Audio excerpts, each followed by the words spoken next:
আসসালামু আলাইকুম প্রিয় দর্শক, দুদিন আগে মানে মে মাসের 13 তারিখে আমি একটা কন্টেন্ট করেছিলাম সুপ্রিম কোর্ট বার অ্যাসোসিয়েশনের নির্বাচন নিয়ে।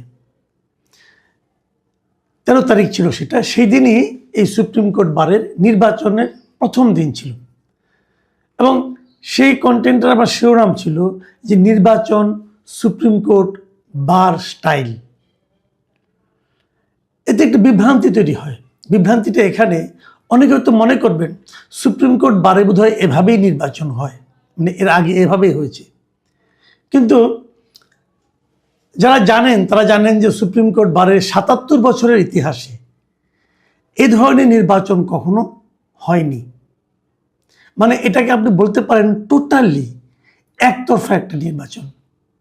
এই নির্বাচনে ৪২ জন প্রার্থীকে তারা মনোনয়নপত্র জমা দিয়েছিল, তার সঙ্গে ফি জমা দিয়েছিল, যে ফি নাকি আবার ফেরতযোগ্য নয়, এবং তাদের মনোনয়ন বাতিল করে দেওয়া হয়েছে এবং বলা হয়েছে যে এই লোকগুলো আওয়ামীপন্থী আইনজীবী, অতএব তারা নির্বাচন করতে পারবে না।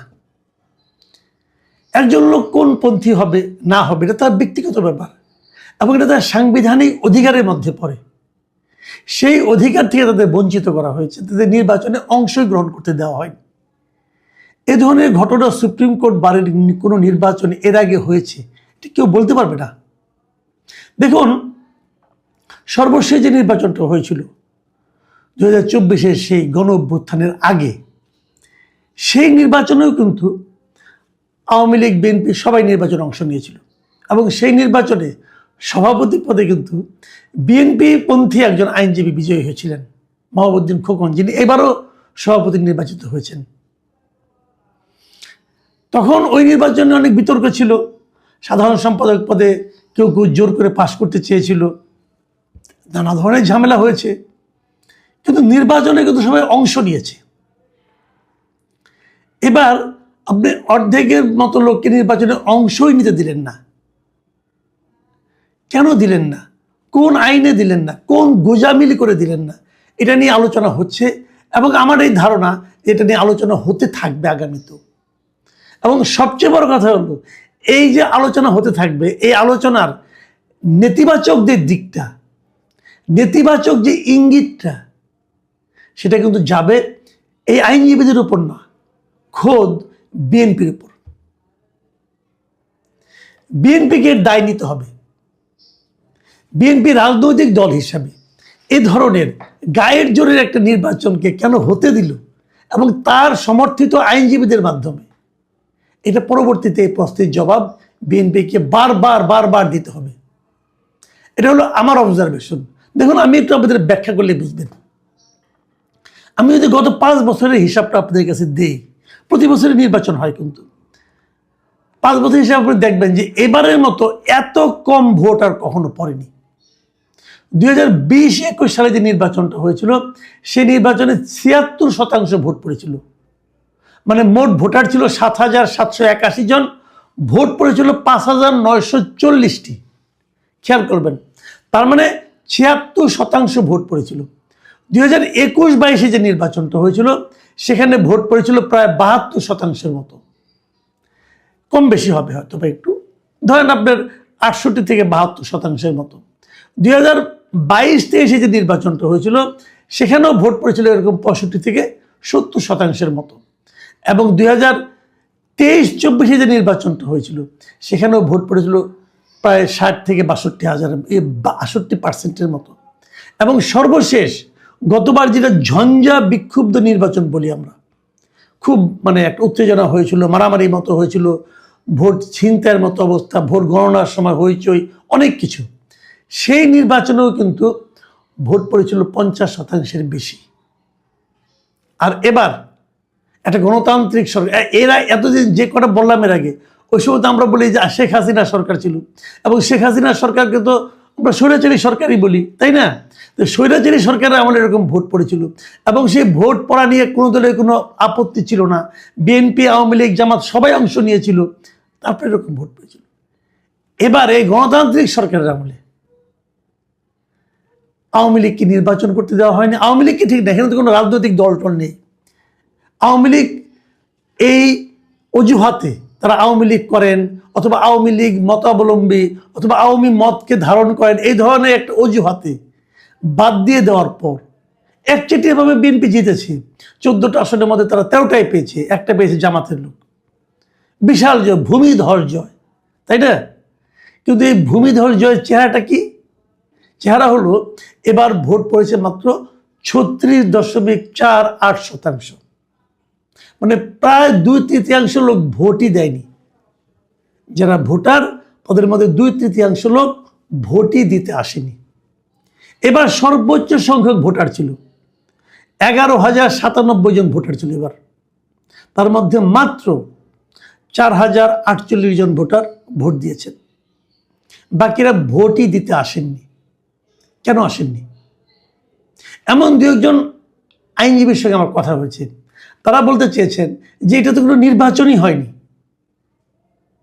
এটা জামাত বিএনপির নির্বাচন, নিজেরা নির্বাচন, এই নির্বাচনে আমরা যাব কেন? দেখুন, সবাই যে জামাত বিএনপি করেন তাও কিন্তু না, হয়তো ওই ধরনের একটা মত প্রকাশ করেন। আমাদের সাংবাদিকদের মধ্যে কিন্তু এরকম দুটো প্যানেল আছে, আমরা জানি। একটা হলো আওয়ামী এবং তার সঙ্গে বামপন্থী এদের সমর্থিত, আরেকটা হলো এই জামাত এবং বিএনপি সমর্থিত। কিন্তু আওয়ামী এবং বামপন্থী সমর্থিত যে সাংবাদিকদের গ্রুপটা আছে, যে ডিইউজে বলেন অথবা বিএফইউজে বলেন, এরা সবাই কি হয় আওয়ামী লীগ করেন, নাহলে বামপন্থী জাসদ এগুলি করেন? তা কিন্তু করেন না।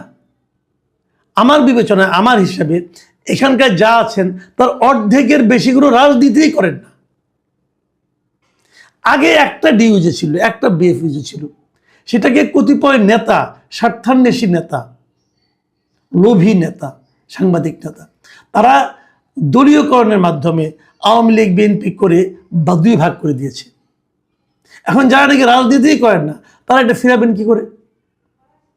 তারা তো ফেরানোর কোনো হাতে, তারা তো অত ক্ষমতাবান না।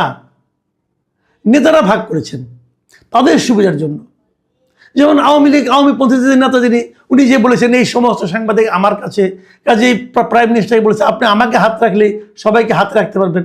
বিএনপিরা কি কথা বলেছে, এই সব সাংবাদিক আমাদের হাতে, আমাকে হাত রাখেন, আমি সবাইকে আপনার অনুগত করে ফেলাবো।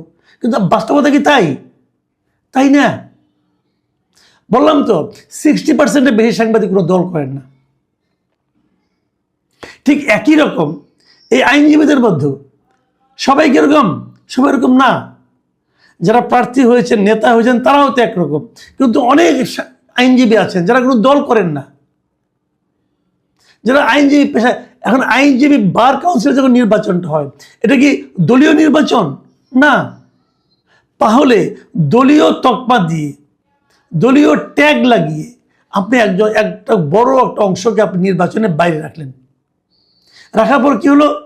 ম্যাক্সিমাম ভোটার ভোটই দিতে এলো না। কারণ যখন আপনার 36% ভোট হয়, তার মানে কি? তার মানে 63% লোক কিন্তু ভোট দিতে আসেনি। মানে দিতে না আসার সংখ্যাটা যত লোক দিতে এসেছে তার চেয়ে বেশি। তাহলে এটা আপনারা কেন করলেন? দেখেন, আমরা সবসময় সুপ্রিম কোর্টকে মনে করি ন্যায় বিচারের একটা জায়গা। যখন আমি কোথাও বিচার পাবো না, তখন আমি আদালতে যাব। নিম্ন আদালতের বিচারে যদি আমি খুশি না হই, আমি এরপর উচ্চ আদালতে যাব। সেখানেও খুশি না হলে আমি একদম সুপ্রিম কোর্টে যাব। এরকম যেখানে আমি বিচারের জন্য, যেটা আমার জন্য সর্বোচ্চ জায়গা, সেখানে নির্বাচনের নামে এটা কী হলো? এখন এটা কেন করতে দেওয়া হলো? কেন করলেন আপনারা এই কাজটা? এই কাজটা করে আপনারা কি আপনাদের পেশার সম্মান বৃদ্ধি করতে পেরেছেন? আপনারা নির্বাচন করেছেন, আপনারা জিতেছেন, কিন্তু যদি সবাইকে নিয়ে নির্বাচন করতেন হয়তো আপনি জিততেন। দেখুন, এই যে মাহবুবউদ্দিন খোকন, উনি এবার সভাপতি হয়েছেন। এখন তো বিএনপির আমল, এর আগের আমলে 24-25-এ তখন তো আওয়ামী লীগের, ঘোর আওয়ামী লীগের আমল ছিল। সেই সময়ে কি মাহবুবউদ্দিন খোকন জিতেননি? ভোট কত পেয়েছিলেন জানেন? 24-25-এ মাহবুবউদ্দিন খোকন ভোট পেয়েছেন 2622 ভোট।